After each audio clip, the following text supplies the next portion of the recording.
Et oui, Alex Garland, peut-être pour resituer, en fait, c'est quelqu'un qui a longtemps été scénariste avant d'être cinéaste.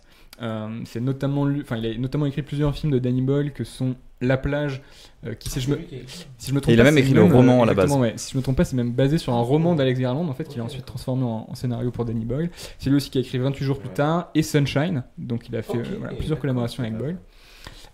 Et qui ensuite s'est lancé effectivement à la réalisation avec Ex Machina, ce film un peu sur les intelligences artificielles et les androïdes, qui a enchaîné avec ce film que tu mentionnais, Annihilation, qui était sorti sur Netflix. Avec Nathalie Portman. Avec Nathalie Portman, exactement.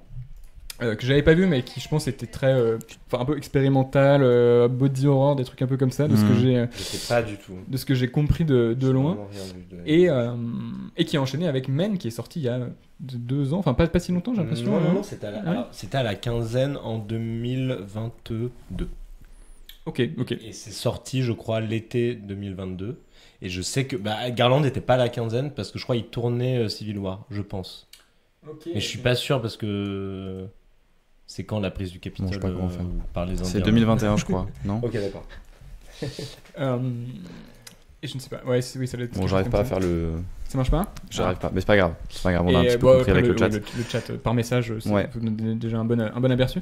Et donc, qui avait fait son dernier film, c'était Men, une sorte un peu de film d'horreur. On pourrait dire un peu elevated aussi, Oui, un tout peu à dans fait. cette mouvance. Clairement, Voilà, que moi j'avais trouvé un peu lourdeau pour ma part. Juste quelques Et, séquences intéressantes, mais noyées dans une sorte de. Un peu de pensum. En somme, mais un peu trop simple. Ouais.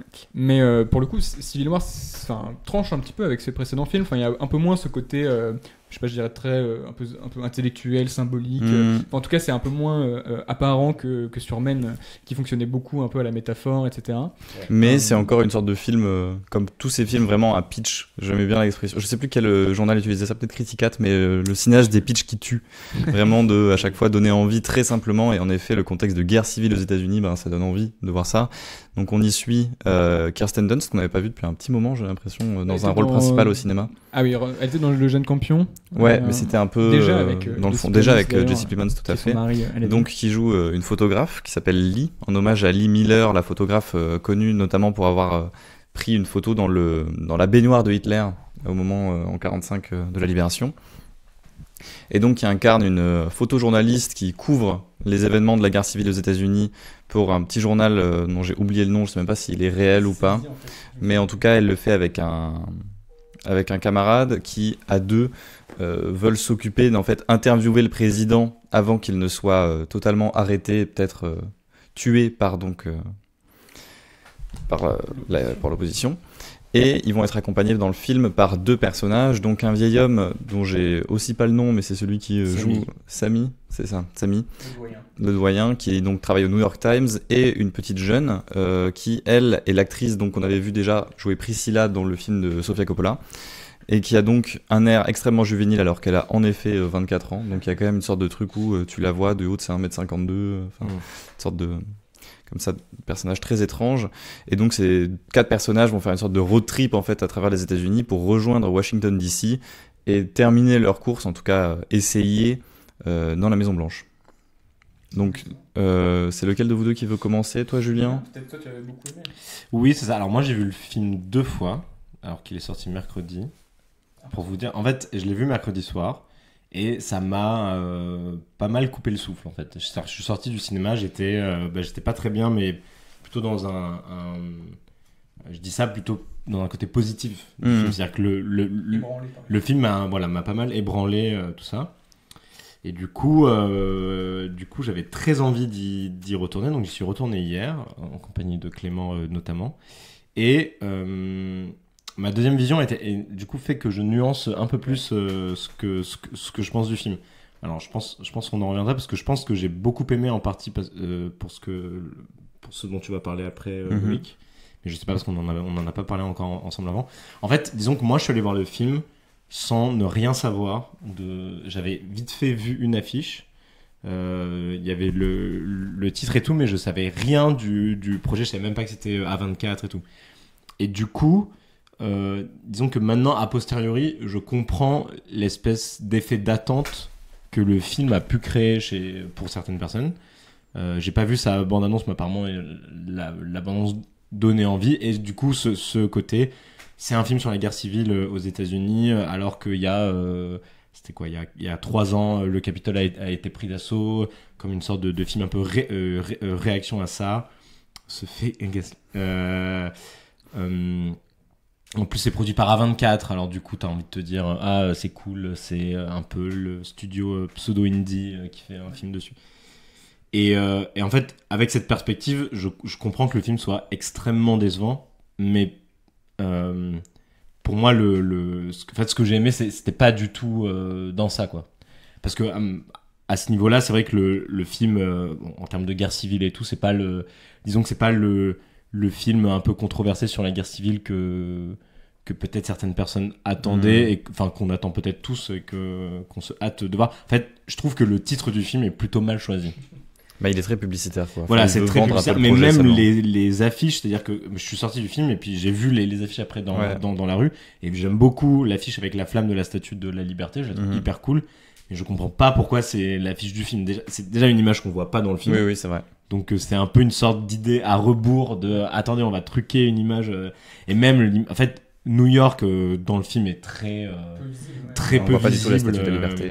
On voit pas la statue. Il y a même pas un plan. Il y a pas d'establishing sur New York. En fait, il y a des establishing sur New York, mais ou alors c'est même peut-être pas New York. Au tout début, c'est New York dans lequel ils sont. Mais c'est donc ils sont uniquement dans un hôtel, dans une rue. Mais t'as un establishing au début avec la fumée, tu sais, qui monte. Une espèce de fumée un peu 3D, un peu vitreuse là. Mais qui marche bien. En fait, moi j'ai beaucoup aimé le film parce que je trouve que c'est un film qui est très esthétisé, qui du coup même c'est même de l'esthétisme parfois, enfin c'est-à-dire de la recherche un peu d'images et de beau, et comme le film parle de photographes de guerre, il y a forcément un parallèle qui se fait entre les personnages des photographes et la recherche esthétique du film autour de la guerre et de la violence, et de trouver un peu les images chocs, et je trouve que ces allers-retours ils sont hyper intéressants. Et du coup, c'est ça qui m'a pris, moi, pendant mon premier visionnage. Ça, et j'ai beaucoup aimé les personnages. Je suis assez convaincu par la performance de Kirsten Dunst. Elle est trop forte. J'aime beaucoup son personnage, hyper mutique, très... je la trouve hyper... Enfin, je sais pas, juste le premier gros plan sur elle, tu te dis, oula, il y a eu 20 ans où elle en a un peu bavé pendant... Enfin, je sais pas pourquoi, mais elle a un visage un peu dur et tout.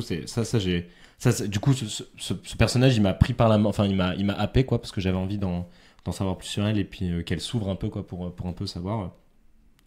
Et dans les sensations, en fait, le film m'a pas lâché pendant mon premier visionnage jusqu'à la fin, et du coup, ça m'a pas mal saisi, quoi. Et toi, Clément, donc t'es pas trop fan du film, par contre? Non, je dois dire que j'ai vraiment pas aimé, ce qui fait que je confirme émission après émission ma réputation de vieux grincheux. Mais en fait, alors on développera, je pense, un petit peu plus tard sur la question vraiment un peu politique du film, voilà, la question de l'image, de la représentation, etc. Mais j'avoue que moi, sur le strict plan du spectacle, je trouve le film assez décevant en vérité. En fait, je trouve que c'est un film qui est assez laborieux un petit peu à tous les niveaux. Bellissimo. Et je trouve que en termes d'écriture, toi, tu parles des personnages. J'avoue que moi, je suis pas du tout convaincu. Enfin, j'ai l'impression que je trouve le film extrêmement surécrit. Et pour moi, ça transparaît dans toutes les séquences de dialogue et dans tous les arcs de personnages. Bon, alors c'est aussi la direction d'acteur, mais typiquement Kirsten Dunst, qui est comme ça très mutique, borné, et qui a une expression pendant vraiment la moitié du film, et ensuite il y a une sorte de switch à 180 degrés quand se produit un événement. Moi, j'achète pas du tout, et je trouve que tous les personnages sont un petit peu introduits comme ça. Son acolyte accro à l'adrénaline un petit peu, où pour être bien sûr qu'on comprenne qui c'est, il faut lui mettre une bouteille de whisky en plus du joint qu'il a dans l'autre main, dans les séquences un petit peu autour du feu de camp, etc. Et je trouve que tout le film avance comme ça de façon un peu très laborieuse, et j'étendrai ce reproche à la mise en scène que je trouve assez, moi j'avais pas eu assez peu compétente. Je me suis dit a posteriori que le film était peut-être assez peu démonstratif dans ses décors dystopiques par manque de moyens, budget aussi. C'est vrai qu'un film à 24 en même temps, ça a pas le budget de faire un énorme. Cela dit, c'est quand même pas dégueu comme budget. Je pense que 50 millions, je crois. Le budget est conséquent, mais après il y a aussi, je crois, une restriction qui interdit les tournages à Washington. Si ma mémoire est bonne, normalement on n'a pas le droit de tourner vraiment au Capitole, non? Mais c'est pas la partie à Washington que je trouve. Oui, elle est plutôt réussie la partie à Washington. C'est surtout New York, en fait, l'espèce de pardon, ça t'a coupé, mais l'espèce de mouvement de foule au début, il est... Ouais, il est un peu ridicule. Bon, c'est quand même... Il y a assez peu de personnes, je veux dire, n'importe quelle manif à Paris est 100 fois plus impressionnante, quoi. Et en fait, moi, j'ai remarqué en le revoyant que sur les top shots, au début, t'avais un peu des effets spéciaux de type... juste du compositing pour waouh. Olé. Attends, mais on peut s'abonner. Et ouais. Pour remplacer une partie, et du coup tu vois un peu des camps avec des tentes et des trucs comme ça, mais je l'avais pas vu la première fois que j'ai vu le film. Ce qui fait que ça tombe pas mal à l'eau, la séquence où ils arrivent dans la ville qui est restée comme telle. Tu mets beaucoup de temps à te rendre compte que... Mais attends, on est même un peu à l'ouest. Est-ce que du coup ça veut dire que Thibaut vient de mettre un sub? Est-ce qu'il a mis Thibaut, clic Je ne sais pas ce qui se passe. Alors parce que peut-être pour expliquer, en théorie on est désormais éligible à tout ce qui est sub, bits, etc. Ouais, alors on s'est pas plongé encore dans le paramétrage de ces affaires-là. Mais ça viendra bientôt. Si Thibaut tu viens de lâcher un sub, c'est merci beaucoup. C'est peut-être juste suivre. Si tu t'es juste abonné, c'est déjà très sympa. Voilà, tout à fait. Merci aussi beaucoup. Non mais je rebondis sur deux choses que tu as dit qui me semblent très justes pour aussi ce qui m'a un peu manqué dans le film, c'est que je trouve que en termes d'iconographie, le film est assez faible. Il y a aucune des visions, mais c'est aussi peut-être parce que voilà, on a vu les affiches, les trailers, etc. Mais je trouve que le film est assez faible en termes de vision un peu marquante de ce que peut être cette Amérique dystopique. J'ai l'impression que les trucs les plus incroyables sont très en deçà de ce qu'on a vu dans soit des vraies images de manifestations, soit tout simplement les images du Covid avec ces rues désertées, un petit peu, laissées comme ça un petit peu à l'abandon. Et je parlais un peu des limites que j'ai avec la mise en scène, et je trouve que typiquement cette séquence que tu as évoquée le représente très bien, où donc comme tu as dit, en fait, ils traversent un peu les États-Unis et ils arrivent dans une petite bourgade où en fait tout est un peu comme avant, ils font un peu abstraction de la guerre et continuent à vivre leur petit train-train quasiment comme si de rien n'était. Et en fait la séquence arrive, on a à peine un plan qui nous laisse le temps de voir cette ville et de nous faire cette réflexion par nous-mêmes que un personnage dit donc, on dirait que ici rien n'a changé et qu'on est dans une autre époque, qui est soutenue par une autre réplique d'un autre personnage qui dit c'est la 4e dimension ou quoi, etc. Et je trouve que tout le film avance comme ça par surécriture qui désamorce en fait tous les effets qui pourraient être de l'ordre de la mise en scène. Je l'ai vu qu'un vendredi soir, on était deux dans la salle, j'adorais le son, j'ai du mal. C'est vrai que le travail du son est cool aussi. Hein. J'ai pas une assez bonne ouïe pour déterminer exactement pourquoi. Mais... Et en fait, autant il y a une ou deux scènes qui m'ont plutôt capté, notamment cette scène dont on a parlé, qui est celle avec Jesse Plemons, donc ce soldat qui a les lunettes roses, etc., qui est une scène de tension. Et je trouve que la fin de la scène, et même on va dire le découpage de la scène, est vraiment très en deçà de ce que pourrait apporter vraiment la mise en scène, parce que je trouve que Garland a vraiment aucun sens en fait du découpage de l'espace, de la narration purement visuelle, de choses qui passent par la composition des cadres, les mouvements de caméra, le montage, et pas par du dialogue. En fait, je trouve que le film est comme ça.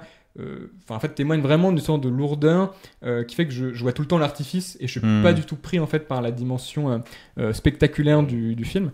Je prends un autre exemple qui m'amène à mon second point et comme ça ensuite je te lance la balle, Loïc. Mais il y a notamment un plan où un moment où deux voitures se suivent, on va dire, et la voiture numéro 2 retrouve la voiture numéro 1 arrêtée sur le bas-côté de façon étrange. Voilà, une séquence dans le film. Et le plan qui est choisi, c'est une sorte de joli plan en grue, comme ça, on voit la voiture qui arrive du fond, et on découvre à la fin du plan la voiture au premier plan. Alors, c'est un plan complètement anecdotique, hein, on s'entend, mes reproches sur le film ne tiennent pas que sur ça. Mais en fait, ce que je me suis dit en voyant ce plan, c'est que c'est un très beau mouvement de grue, mais qui pour moi joue complètement contre la narration du film, alors que avoir un simple plan fixe, on a d'abord, on voit dès le début du plan la première voiture arrêtée, en fait laisse tout la durée du plan pour se poser des questions. Pourquoi cette voiture est arrêtée comme ça, qu'est-ce qui a pu se passer, etc. Et en fait là, la façon dont c'est fait dans le film, c'est que on a du temps pour profiter du mouvement de grue, qui est élégant, mais avec absolument rien à l'image comme matière pour raconter un truc ou donner une réflexion, etc. Et en fait, je trouve que souvent le film a une tendance à jouer un peu l'effet de style avant la narration ou avant vraiment des éléments de mise en scène un peu précis. Et finalement qu'il y a une dimension assez publicitaire dans ce film qui culmine avec des séquences un peu de montage musicaux où il y a une musique qui recouvre, le son in qui est coupé et les images qui s'enchaînent un peu comme dans un clip que le film fait à plusieurs reprises et que je trouve assez paresseuse, voire un petit peu risible. Typiquement il y a une scène avec des braises qui volent. Moi, je me suis vraiment cru dans une publicité de voiture où on était avec un ami qui disait que ça pouvait être un peu une sorte de bande démo pour les objectifs utilisés par le film. Et c'est vrai que je trouve qu'il y a un peu ça, qui passe notamment par un des choix, alors qui n'est pas forcément apparent dans les bandes annonces, mais qui est assez devant le film, qui est la très faible profondeur de champ qui est présente dans énormément de plans. et qui va donner un côté comme ça un peu ouaté, un petit peu, je sais pas, stylisé. Il y a beaucoup d'effets un peu comme ça, des aberrations chromatiques sur les bords de l'image, etc. Je trouve que le film joue de beaucoup d'effets plutôt que d'essayer de chercher autre chose. Typiquement, on parlait du développement des personnages, comment nous est introduite Kirsten Dunst. Pour moi, c'est pas les plans vraiment qui racontent quelque chose, c'est une séquence de flashback extrêmement expédiée où on voit comme ça une sorte d'image interchangeable de guerre pour dire ce personnage a vécu plein de trucs et on vous met les images pour que vous compreniez ça. Je trouve que tout le film avance un peu comme ça. C'est ultra aguicheur certaines séquences, c'est pas faux.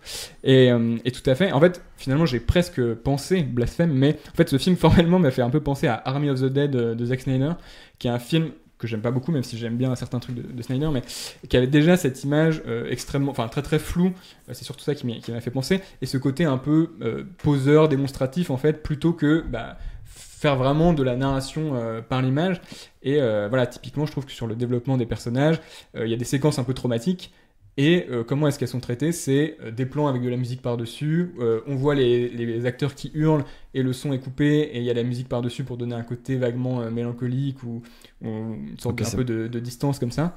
Je trouve que c'est assez faiblard en fait en termes de pur film, je sais pas comment dire, à l'os au niveau de ces personnages. Okay. C'est plutôt pratique parce qu'en fait avec tout ça tu me lances un peu dans ce que moi justement je reconnais au film, c'est que le film est très conscient à mes yeux du rapport à l'esthétique qu'il a, à l'esthétisation et surtout à l'esthétique de la mort. Je vais vous lire parce que voilà, bien sûr, nous sommes un stream d'intellectualistes gauchistes, c'est vrai. Donc je vais vous lire. J'ai mis un col roulé pour moi.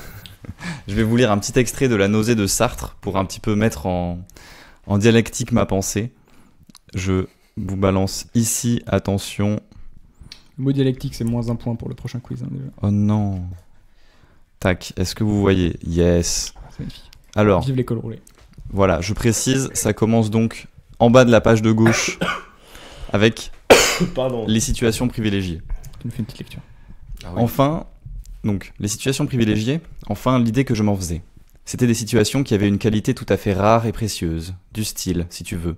Être roi, par exemple, quand j'avais 8 ans, ça me paraissait une situation privilégiée. Ou bien mourir. Tu ris, mais il y avait tant de gens dessinés au moment de leur mort, et il y en a tant qui ont prononcé des paroles sublimes à ce moment-là, que moi je croyais de bonne foi. Enfin, je pensais en entrant dans l'agonie, on était transporté au-dessus de soi-même. D'ailleurs, il suffisait d'être dans la chambre d'un mort. La mort étant une situation privilégiée, quelque chose émanait d'elle et se communiquait à toutes les personnes présentes, une espèce de grandeur. Quand mon père est mort, on m'a fait monter dans sa chambre pour le voir une dernière fois. En montant l'escalier, j'étais très malheureuse, mais j'étais aussi comme ivre d'une sorte de joie religieuse. J'entrais enfin dans une situation privilégiée. Je me suis appuyée au mur, j'ai essayé de faire les gestes qu'il fallait. Mais il y avait ma tante et ma mère, agenouillées au bord du lit, qui gâchaient tout par leurs sanglots. Voilà. Donc, pourquoi je vous lis ce petit extrait de Sartre ? Ouais, les gauchistes. Pourquoi je vous lis ce petit extrait de Sartre ? Parce qu'en fait, il met très bien en rapport ce que moi j'ai l'impression que le film a. C'est cette question donc de la situation privilégiée de la mort. Et qu'en fait, ces photojournalistes, donc, leur objectif, ça va être d'essayer de capter cette intensité absolue qu'est le moment de la mort des gens, qui est donc en même temps presque la situation esthétique la plus pure, la plus puissante au monde, parce que c'est littéralement la fin de la vie, c'est donc l'apogée, et en même temps presque un peu dégueulasse quoi, de chercher à capter la mort des gens et ces situations finales, et c'est pour ça que le film essaye à autant de moments, comme tu le disais, d'esthétiser en fait ces passages musicaux sont systématiquement des passages de mort, de destruction. En tout cas, les personnages ne s'intéressent jamais aux vivants. Typiquement, à un moment, ils arrivent dans un camp de réfugiés protégé par l'ONU, ils prennent pas de photos, ils prennent aucune photo. Par contre, ils croisent des débris, un hélicoptère échoué sur le sol, ça ils le photographient, parce que c'est l'hélicoptère, donc une fois mort. Quand ils croisent des cadavres, d'ailleurs, la première photo du film qu'on voit, parce que le film a ce dispositif aussi de montrer les photographies que les personnages prennent, c'est... Que dirait Serge Danet, Loïc? Il te regarde de là-haut. Je l'ai invoqué avec le jeu de mots de Libération tout à l'heure. C'est vrai, bien sûr.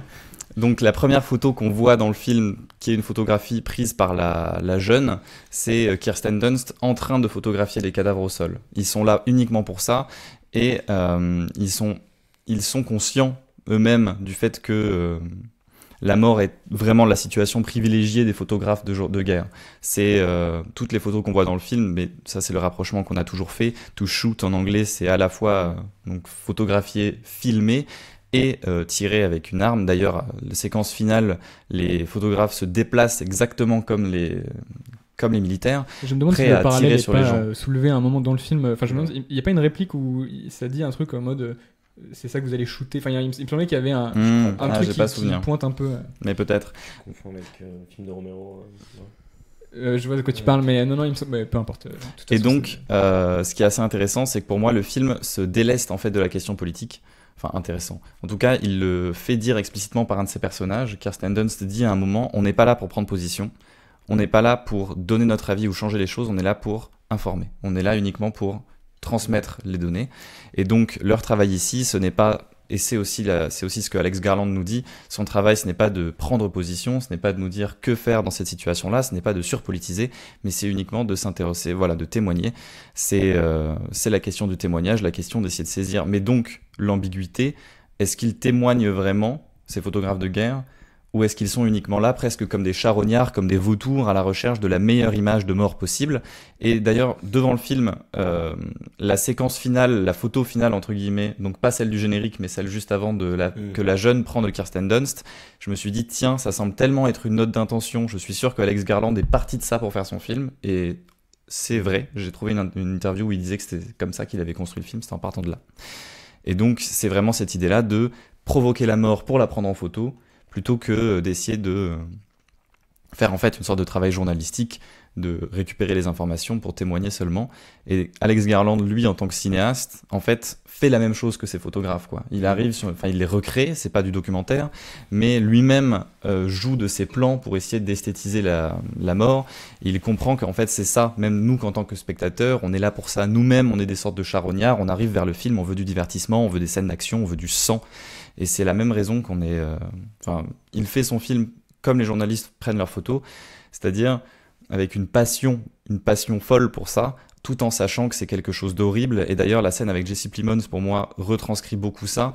Et elle rappelle qu'en fait, la mort, ce n'est pas que quelque chose d'esthétique. C'est quelque chose d'absolument soudain, d'absolument brutal et injuste. Arbitraire un peu. Arbitraire, tout à fait, qui peut en fait arriver à n'importe quel moment. Et c'est là que moi, je trouve la mise en scène de la scène assez intéressante, parce que justement, elle n'annonce rien. Elle laisse vraiment Jesse Plemons comme ça, et on n'a aucune idée d'en fait la direction dans laquelle la scène peut partir, parce que les plans en fait sont très simples, et les dynamiques de personnages. Après, il y a quand même à la limite, le regret que j'aurais, c'est bon, le film introduit des personnages juste avant, comme ça, il peut conserver les personnages principaux à la fin. On les voit au début du film, mais ah oui, mais on les oublie. Okay. On les a oubliés. Ouais, je les avais très brièvement.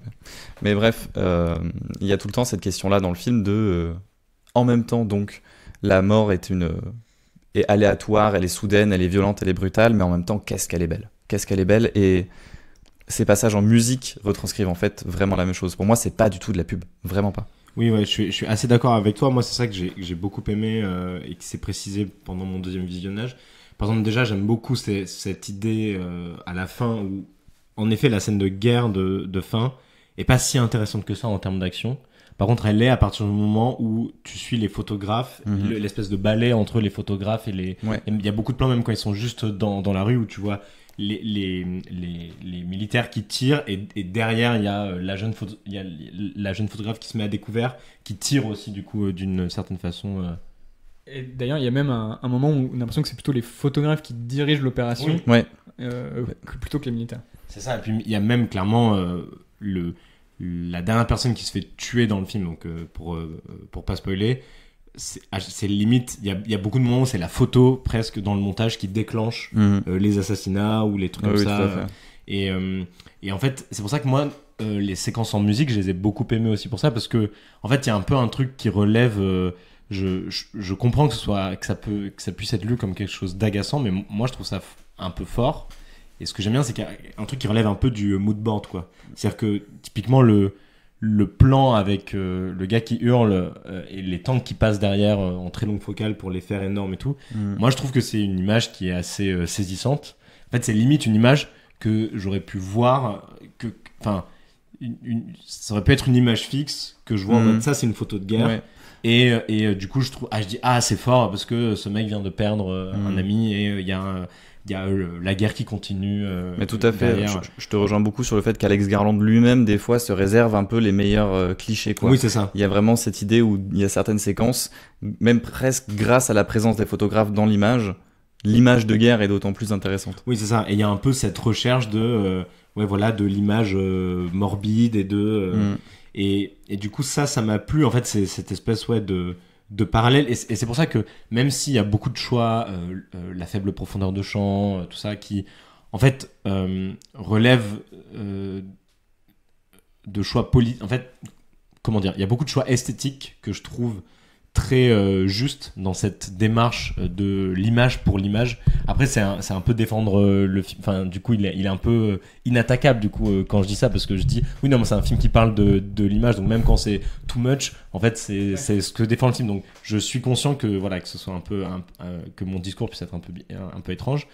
Et par contre, je te rejoins tout à fait dans le fait que c'est vrai que aussi le flou artistique qu'il met derrière les personnages permet d'invisibiliser l'espèce de néant politique qu'est le film. C'est-à-dire que pour moi, il s'est absolument pas penché sur la question de la guerre civile. D'ailleurs, on n'a pas l'impression d'être en guerre civile pendant tout le film. Oui, je trouve qu'il y a vraiment une dualité entre l'œil de Garland et celui des photographes du film, et il ne partage pas volontairement son esthétique avec ses personnages. Et pas vraiment d'accord avec vous, du coup. Je suis pas sûr de comprendre ce que tu veux dire, Robin. Pour lui, il y aurait plutôt que ce que vous avez exposé qui serait Garland prolonge un peu le geste des personnages, lui il voit une différence. En tout cas, moi je dirais deux choses, peut-être pour conclure. Ensuite, exactement, j'arrêterai de critiquer tout. Non, la première, c'est que effectivement, il y a une forme de prolongement entre le geste des photographes qui semble parfois voyeuriste et celui de la mise en scène, mais ça me semble étonnant, ou en tout cas un petit peu facile de donner crédit au film pour ça. Enfin, en gros, ce serait l'idée que finalement le film reproduit exactement ce qu'il est en train de dénoncer. Est-ce qu'il n'y a pas une idée un petit peu contre-productive là-dedans, quoi ? Mais non, c'est qu'il est conscient, justement, pour moi. C'est qu'il est conscient qu'en fait il fait la même chose. C'est-à-dire que le cinéma est une prolongation de la photographie. Toi, tu supposes qu'il est conscient, mais il ferait un reproche qui dirait ces photographes sont voyeuristes, mais sa mise en scène reproduirait exactement les mêmes travers. Pour moi, c'est pas ces photographes, c'est nous sommes voyeuristes. Oui. C'est là que je l'étends. C'est qu'en fait, pour moi, c'est photographie, cinéma, de toute façon, c'est la même chose. Et que donc on a tous une sorte de regard de charognard, spectateur, cinéaste, photographe. Je trouve qu'il esthétise là où les photographes témoignent, mais volontairement. Il esthétise là où les photographes. Oui, pour lui, d'accord, oui. Mais alors, par contre, je t'ai juste coupé pour dire ça. En fait, en le voyant une deuxième fois et après en me renseignant sur le film et en fait surtout sur l'attente que le film a suscité, et puis parce que j'ai vu plein de critiques, le film qui retourne l'Amérique, je pense que pour moi le film flop à ce niveau-là, quoi.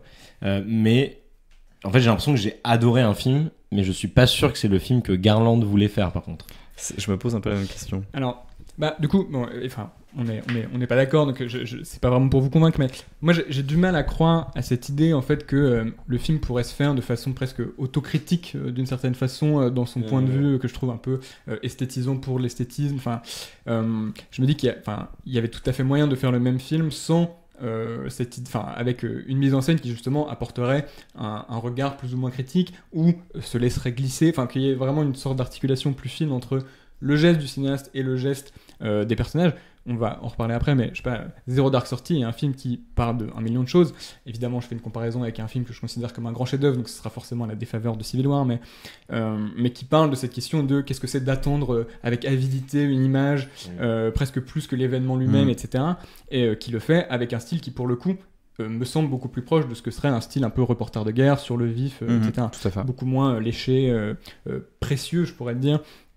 Visuellement, donc j'avoue que moi j'accrédite pas beaucoup cette thèse un peu de le film fait un geste qui sait lui-même être questionnable. Enfin, en tout cas, j'ai l'impression que c'est une façon un peu d'être sympathique avec le film, comme si on pouvait dire moi je trouve qu'il y a des choses par exemple un peu confuses sur la fin. On pourrait me répliquer oui, mais la scène est chaotique elle-même. Mais en fait, je pense qu'un grand cinéaste peut tenir les deux choses en même temps. Typiquement, même Zero Dark Thirty, qui est un film hyper précis, net, sur plein de points, dégage cette idée qu'il y a une forme de confusion. En fait, pour moi, les deux sont pas du tout incompatibles quand il y a un travail de mise en scène qui est profond, net, etc. Et donc voilà, pour moi, ça a un peu du mal à me convaincre. Et le deuxième point que je voulais dire, c'est un peu pour revenir sur cette question un peu politique, mais en fait, pour moi, c'est impossible de délier cette question de la moralité de la photographie, etc., de tout ce dont tu nous as parlé, Loïc, d'un contexte politique plus général, en fait. Parce qu'une image, pour moi, ça n'existe pas dans l'absolu, ou en tout cas, si l'idée, c'est de dire photographier la mort, comment... dans l'absolu, si vous voulez. Enfin, en tout cas, moi, ça m'intéresse pas vraiment comme questionnement, si c'est un questionnement purement théorique. Si on veut, pour moi, un photographe de guerre, effectivement, on pourrait dire qu'il est là pour faire son travail, etc. Mais c'est un travail qui est forcément lié à une activité politique, à des enjeux. Pour qui on photographe, pourquoi on photographe, qu'est-ce qu'on photographe, tout ça, c'est des questions qui rentrent en compte dans l'acte même de photographier, quoi. On prend pas n'importe quelle image de n'importe quelle façon. Et à mon avis, l'idée que le film fasse disparaître dans le flou, mais presque au sens littéral, littéral et figuré, le contexte un peu politique, puisque on l'a pas exactement dit, mais finalement on a un peu de mal à se rendre compte de quelles sont les forces en présence, quels sont les intérêts, les idéaux des différents belligérants, etc. Pour moi, en enlevant en fait toutes ces couches, ne serait-ce que le fait que la diffusion des images, par exemple, ne soit jamais mentionnée, voilà, pour reciter notre ami Guillaume Pradel qui en parlait, cette idée, par exemple, qui aurait pu être intéressante de dire que cette fois, c'est des photographes de guerre qui travaillent sur leur propre sol. Qu'est-ce que ça change pour un photographe de guerre? En fait, il y a plein de choses comme ça que le film retranche, selon vous, pour se recentrer sur notre question, mais qui, pour moi, dessert en fait la question que le film pourrait essayer de poser. Et si j'étais un petit peu vilain, ce que je suis probablement, non, je dirais que pour moi, le film ne peut pas non plus faire abstraction des parallèles avec l'actualité politique des États-Unis. Le film s'appelle volontairement, entre guillemets, Civil War. On y voit un assaut du Capitole, etc. Je veux dire, c'est le film qui fait ça, c'est pas moi qui... Je veux dire, le film aurait pu être un film de SF, complètement une sorte de parabole comme ça, complètement dans un autre monde, mais le film prête le trait quand même à essayer d'y lire quand même quelque chose qui soit articulé avec l'actualité politique récente. Et je trouve que cette idée de dire on est en fait avec les photographes, on abstrait tout le reste, elle pourrait flirter un peu avec une forme d'inconscience, puisque finalement on se retrouve avec un film sur sur l'éventualité d'une guerre civile qui ressemble un petit peu à une publicité. Alors qu'est-ce que ça nous raconte un petit peu? Enfin, moi je me pose un peu la question finalement de, alors pas la moralité, parce que je vais pas faire des procès d'intention à Garland, mais on pourrait dire une forme un peu d'inconscience que le film pourrait avoir, parce que finalement cette guerre civile, elle est assez sexy, je trouve.